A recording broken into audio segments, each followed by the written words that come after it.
ஜுமாவுடைய நாளில் பொடும்போக்காக வாழ்ந்து கொண்டிருக்கிற வெள்ளிக்கிழமை நாள் வந்தால் அந்த நாள் உலக அழிவு நாளுக்குரிய நாள் என்பதற்காக குளித்து புத்தாடை அணிந்து நறுமணங்களை எல்லாம் பூசி அல்லாஹ்வுடைய பள்ளியில் முதல் சஃபிலே வந்து அமர்ந்தால் அவர்களுக்குரிய கூலி, இரண்டாவது நபர்களுக்குரிய கூலி, இப்படி ஒரு பெருநாளை போல ரசூலுல்லாஹி ஸல்லல்லாஹு அலைஹி வஸல்லம் அந்த தினத்தை சொன்னார்கள்.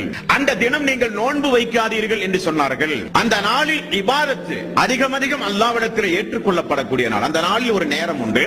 அந்த நேரத்தில் ஒரு அடியான் பிரார்த்தனை செய்யும் பொழுது அல்லாஹு தஆலா உடனே ஏற்று அவர்களுக்கு பதில் சொல்கிறான் என்றும் ரசூலுல்லாஹி ஸல்லல்லாஹு அலைஹி வஸல்லம் அவர்கள் கூறினார்கள். அப்படிப்பட்ட சிறப்புக்குரிய ஜுமாவுடைய நாளில் நம்ம எத்தனை பேர்கள் அந்த ஜுமாவுடைய தொழுகையை தொழுகிறோம்? ஜுமாவுடைய நாளில் ஜுமாவுடைய தொழுகையை புறக்கணிக்கக்கூடிய மக்கள் உண்டு.